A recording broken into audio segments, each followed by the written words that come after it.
আসসালামু আলাইকুম। আমি মোহাম্মদ নাজমুল হোসেন, বাংলাদেশের একজন ক্ষুদ্র নাগরিক। তো আজকের ভিডিওটি আমার বাংলাদেশের প্রশাসন ভাইদের উদ্দেশ্যে আইন শৃঙ্খলা বাহিনীকে সম্মান জানিয়ে দুইটা কথা বলতে চাই আজকের এই ভিডিওটির মাধ্যমে। অবশ্যই ভিডিওটি ভালো লাগলে সবার মাঝে একটু শেয়ার করে ছড়িয়ে দেওয়ার ব্যবস্থা করবেন। বর্তমান বাংলাদেশের ফেসবুক ইউটিউবে প্রবেশ করার কোনো উপায় নাই ভাই, এই জন্য আজকের ভিডিওটি করা। যে ফেসবুক ইউটিউবে ঢুকলেই বিভিন্ন ধরনের ওয়েবসাইট থেকে জুয়ার প্রলোভন দেখানো হচ্ছে, বিভিন্ন সেলিব্রিটি বিভিন্ন বাংলাদেশের নাগরিক দ্বারা তারা অ্যাড পরিচালনা করছে। তো আমাদের বাংলাদেশের আইন শৃঙ্খলা বাহিনীর উদ্দেশ্যে আমি অনুরোধ করে বলতে চাই যে এগুলো আপনারা একটু নজরে নিয়ে তাদেরকে আইনের ব্যবস্থায় নিন।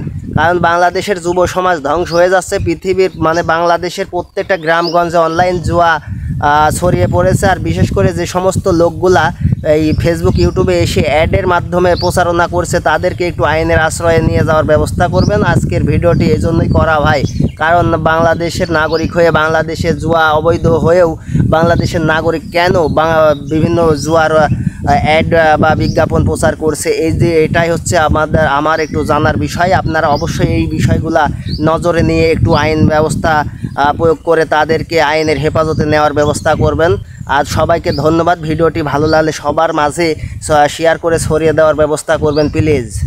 যেহেতু আমি বাংলাদেশের একজন ক্ষুদ্র নাগরিক, সেহেতু আমার কথাগুলো বিভিন্ন অফিস আদালত পর্যন্ত পৌঁছানোর ব্যবস্থা করা আমার পক্ষে সম্ভব নয়। সরাসরি বলার মতো ক্ষমতা নেই বিধায় আমি ফেসবুক ইউটিউবের মাধ্যমে সারা বাংলাদেশের নাগরিকের মাঝে আমার এই কথাগুলো ছড়িয়ে দিতে চাই। এই জন্য ভাই ভিডিওটি করছি, কারণ আমি বিভিন্ন অফিস আদালতে কিন্তু কথাগুলো বলতে পারবো না, কারণ সেই যোগ্যতা আমার নাই। আমার কথা কেউ কানেও নেবে না। এই জন্য আমি ভিডিওর মাধ্যমে প্রচার করতে চাই। সবাই একটু শেয়ার করে সবার মাঝে ছড়িয়ে দেওয়ার ব্যবস্থা করবেন প্লিজ।